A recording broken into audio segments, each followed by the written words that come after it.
माता, लगता है भ्राताश्री आ गए। Shown, shown! भ्राताश्री, कस्तूरी मृग कहाँ है? नहीं, कस्तूरी मृग हाथ नहीं आया शोन। किंतु यदि आप कस्तूरी मृग नहीं लाएंगे तो माता का प्रेम आपको किस प्रकार प्राप्त होगा? अरे कस्तूरी मृग तो स्वयं आएगा। अब तो तुम्हारे भ्राता महारानी कुंती और महाराजा पांडु के मित्र हैं। कस्तूरी मृग क्या, अब तो स्वर्ण का कस्तूरी मृग आएगा। चलो भीतर चलो। पता है शोन, महारानी ने तुम्हारे भ्राता कर्ण को अपनी अंगूठी दी है। अब तो तुम्हारी माता ने यदि कर्ण को प्रेम नहीं दिया तो दरिद्र रह जाएंगी और पछताएंगी। आर्य, जेठ जी से कहिए कि कुंती बोझ का राज सारथी एक छोटे से गांव में छोटे छोटे रथ बनाकर पूरे वर्ष में केवल 2 सुवर्ण मुद्रा प्राप्त करते हैं। इससे अधिक दरिद्रता और क्या आएगी?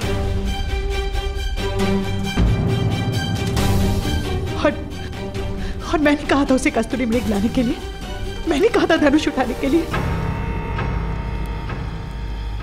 तो फिर उसकी मूर्खता का दंड मुझे क्यों मिल रहा है? संतान की मूर्खता का दोष और संतान की सफलता के लिए प्रशंसा दोनों माता को ही मिलते हैं। यदि तुम कर्ण जैसे चमत्कारिक और दिव्य बालक को अपनाओगी तो प्रशंसा तले डूब जाओगी, गर्व से फूल ही नहीं समाओगी। मुझे किसी की प्रशंसा की कोई आवश्यकता नहीं है, और ये दिव्य है ना, तो ये मत भूलिए, दिव्य का स्थान दिव्य लोक में है, देवताओं के बीच में।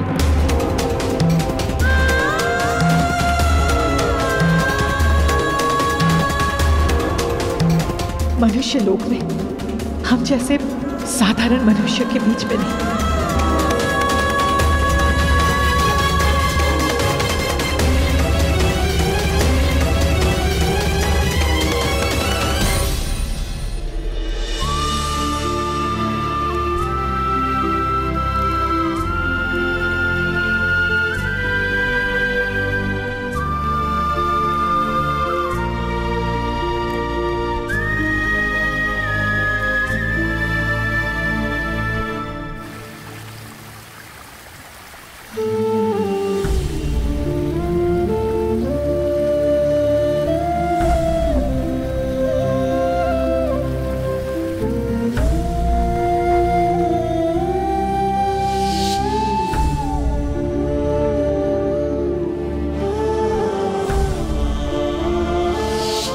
और ये दिव्य है ना, तो ये मत भूलिए, दिव्य का स्थान दिव्य लोक में है, देवताओं के बीच में।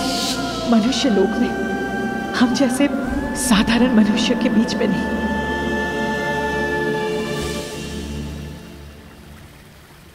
भ्राताश्री, इस प्रकार यहाँ क्यों बैठे हैं?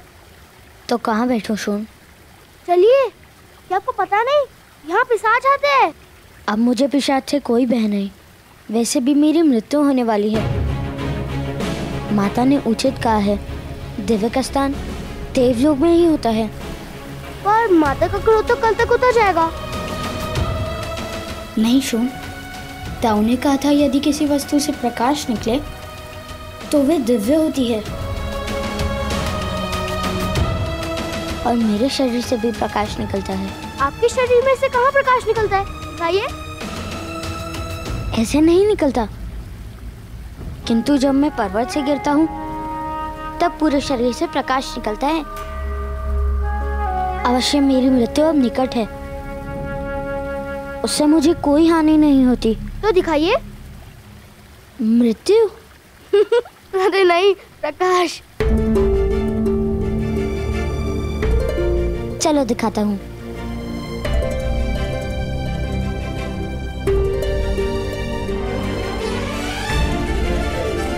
कितना चला गए भ्राताश्री। अब अपना दिखा दो ना दिव्य कवच। ठीक है।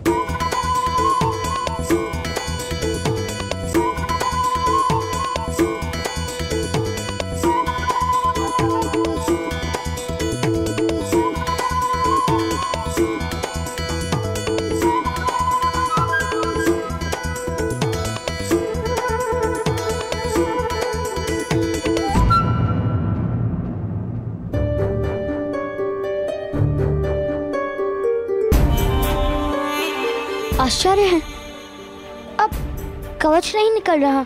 यदि कवच प्रकट होता तो कितना सुख मिलता ना। उस कवच के कारण पर्वत से गिरने पर भी मुझे कोई घाव नहीं हुआ था, रक्त भी नहीं निकला था।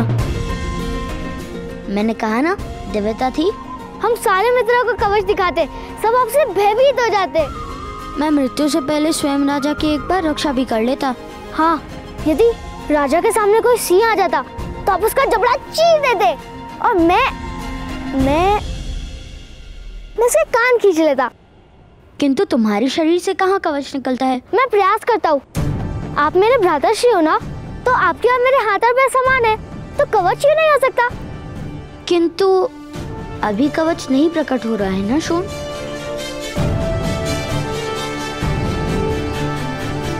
संभवतः पर्वत से गिरने पर प्रकट हो। मैं प्रयास करता हूँ। नहीं शोण, ठहरो, ऐसा साहस करना उचित नहीं।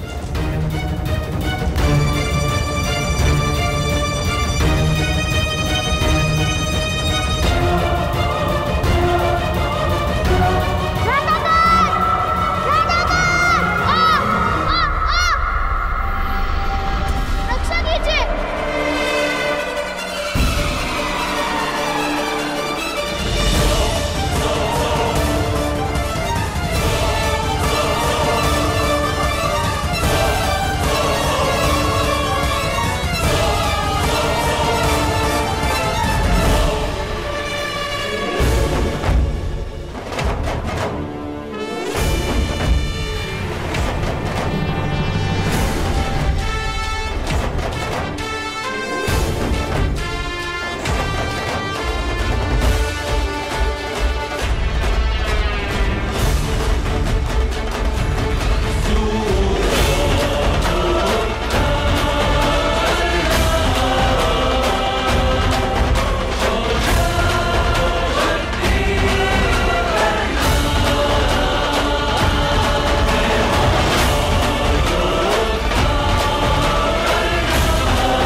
भ्राताश्री के शरीर से कवच प्रकट होता है।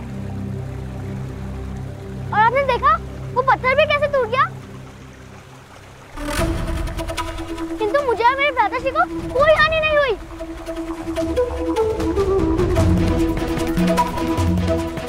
माता, अब तो देखा, मैं दिव्या हूँ ना।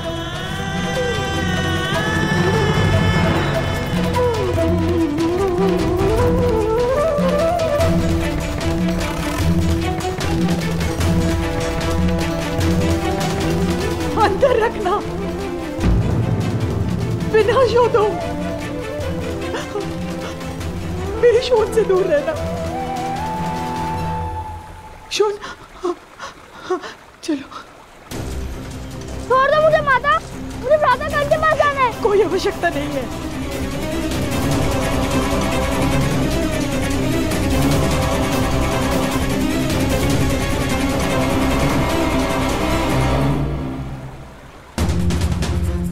प्रातः काल दिव्य है माता, क्या आपने उनको दिव्य कवच नहीं देखा? अब हमें कोई हानि नहीं होगी।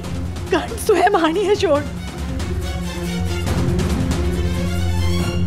यदि तुम उसके साथ रहे तो तुम पर भी विपदा आ पड़ेगी। तुम क्यों नहीं समझ रहे हो शोर? कर्ण का कवच केवल उसी की रक्षा कर सकता है, किंतु वो हम सबके लिए मृत्यु का कारण बनेगा।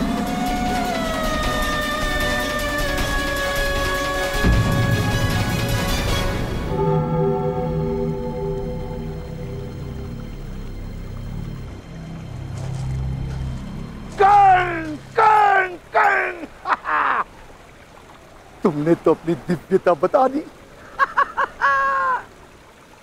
अब एक और दिव्य रथ बनाने में मेरी मदद करोगे?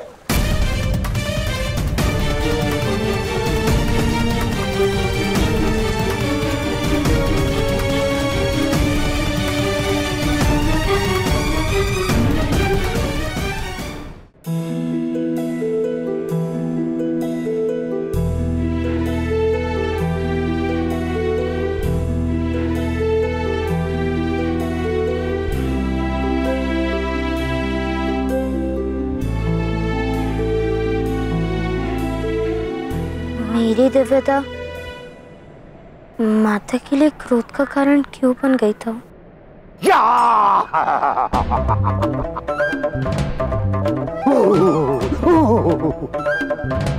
तुम्हारी माता भयभीत हो गई होगी। तुम्हारी दिव्यता तो प्रेम का कारण है पुत्र। किंतु माता को मेरी दिव्यता से प्रेम नहीं हुआ था। दिव्यता और प्रेम का कोई संबंध नहीं होता पुत्र। दिव्यता से या तो श्रद्धा जन्म लेती है या फिर भय।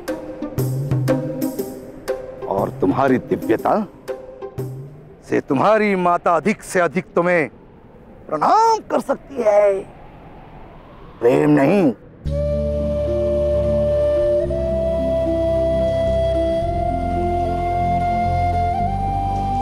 माता से प्रणाम की अपेक्षा किस बालक को होती है ताऊ? मुझे माता के प्रेम की आवश्यकता है। क्या माता मुझे कभी प्रेम नहीं करेंगी?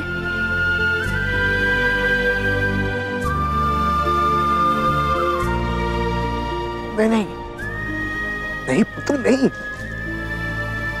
ऐसा नहीं है। तुम्हारी माता तुमसे बहुत प्रेम करती है। ईश्वर हो या माता अपनी निर्बल संतान को सदा ही अधिक प्रेम दिखाती है। और शून में तुम जैसा चमत्कारियां तो है नहीं, शक्तियां तो है नहीं, बस इसी कारण तुम्हारी माता शून पर अधिक ध्यान देती है। हाँ।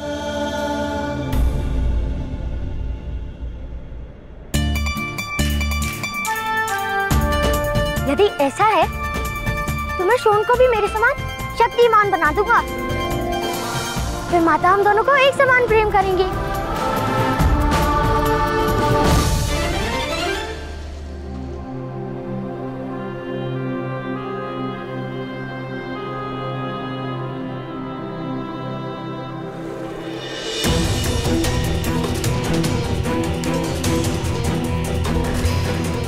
भगवान ने राजकुमारी को आश्वासन दिया था कि वो सदैव अपने पुत्र की रक्षा करेंगे।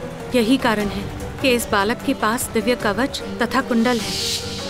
आपका पुत्र बहुत तेजस्वी है। ऐसा बालक तो किसी महान राज्य का सम्राट हो सकता था।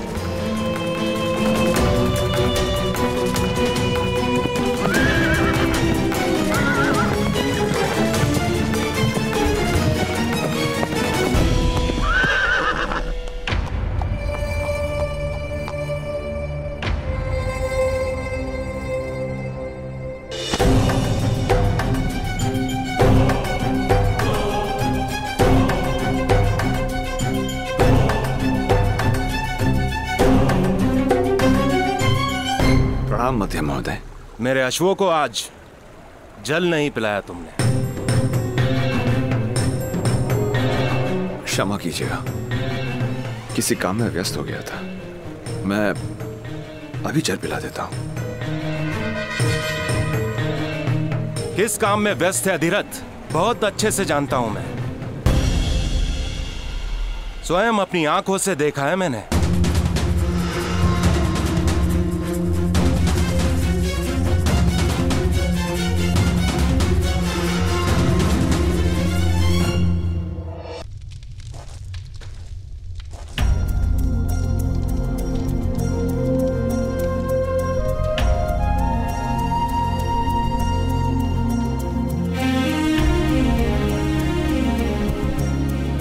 पहले खा लो। इतना क्रोध क्यों शोन? माता ने कहा है कि आपके कवच के कारण हम सबकी मृत्यु हो जाएगी। किंतु मैं जानता हूँ जब तक आप हमारे साथ होंगे तब तक मृत्यु हमें स्पर्श भी नहीं कर सकती है। किंतु माता ये बात समझती क्यों नहीं? अच्छा पहले खा लो। किंतु तुम तो ये बात समझते हो ना? अवश्य, मैं आपसे अत्यंत प्रेम करता भ्राता, 4 लड्डुओं से भी अधिक। किंतु माता आपसे प्रेम नहीं करती, यही कारण है कि माता ये बात समझती नहीं। शीघ्र ही माता मुझसे प्रेम करने लगेगी।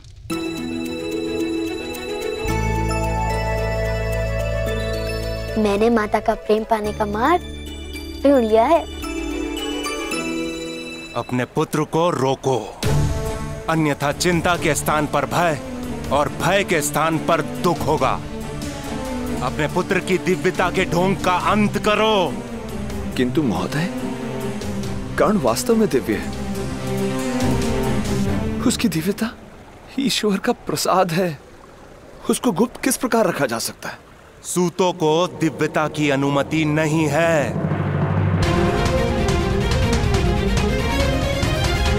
ईश्वर का प्रसाद जात पात नहीं देखता महोदय। यदि ईश्वर का प्रसाद है तो उसे मंदिर में बिठाओ और गर्भगृह का द्वार बंद कर दो, तब उसका नमन किया जाएगा।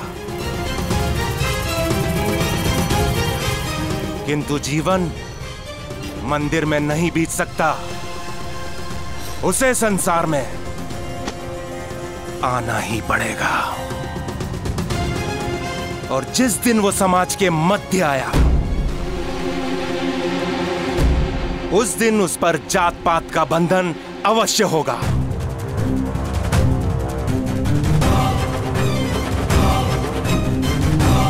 स्मरण रहे अधिरथ, यदि तुम्हारे पुत्र ने शक्तिमान बनने का प्रयास भी किया तो परिणाम बहुत गंभीर होगा।